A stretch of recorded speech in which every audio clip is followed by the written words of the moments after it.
आपके मुसलमानों के घर में सीसीटीवी का कैमरा लगाएंगे? कौन नमाज पढ़ रहा है, कौन नमाज नहीं पढ़ रहा है, कौन मुसलमान है, कौन मुसलमान नहीं है? आप मुसलमानों का भला कर रहे हैं, आप मुसलमानों का भला कर रहे हैं। बैठ जाओ, राम मंदिर का पैसा खाते हो। अरे राम मंदिर में घोटाला करते बैठो। अरे राम मंदिर का चंदा खाते हो। अरे चंदा चोरो बैठो, चंदा चोरो बैठो, चंदा चोरो बैठो, बैठो चंदा चोरो, चंदा चोरो बैठ जाओ। चंदा चोर हो तुम लोग चंदा चोर हो, चंदा चोर हो तुम लोग, चंदा चोर हो, चंदा चोर हो, चंदा चोरो बैठो। 1 मिनट को प्लीज। चंदा चोरो बैठो।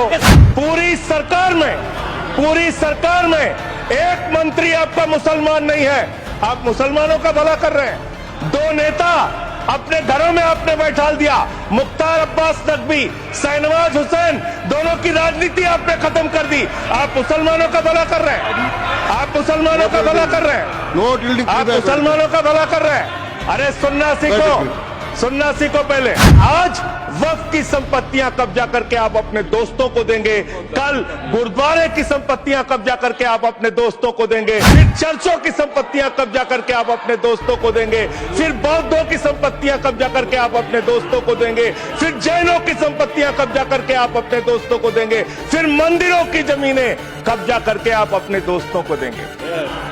आप तो वो लोग हैं जिन्होंने प्रभु श्री राम के मंदिर में भी घोटाला किया। मान्यवर, प्रभु श्री राम के मंदिर के जमीन में घोटाला किया। मैं कागज दूंगा सर, मैं कागज दूंगा। कर दिया मैंने। ये लोग राम मंदिर में घोटाला करने वाले लोग हैं, राम मंदिर की जमीन का चंदा खाने वाले लोग हैं सर। ये लोग आप फसाद कराने वाले हिंदू हैं, हम सौहार्द फैलाने वाले हिंदू हैं। ये बुनियादी फर्क है, ये बुनियादी फर्क है आप में। आप देश भर में फसाद, नफरत, लड़ाई झगड़ा कराने का काम करते हैं। करोड़ों मुसलमानों की चिंता है आपको।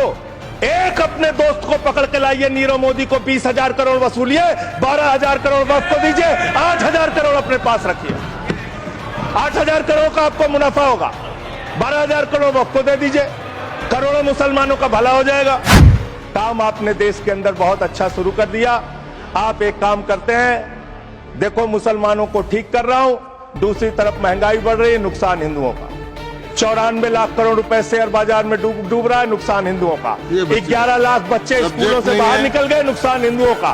तो मुसलमानों का को ठीक करने के नाम पर आप नुकसान देश के करोड़ों हिंदुओं का भी कर रहे हैं। इसलिए ये सब बातें करके देश में आप नफरत फैला के ये सब झगड़े फसाद के काम मत कीजिए। और अंत में आपसे एक ही बात कहना चाहता हूं, अभी भी वो मौका है इस बिल को, जो गैर संवैधानिक है, जो बाबा साहब के संविधान के खिलाफ है, इसको वापस लीजिए।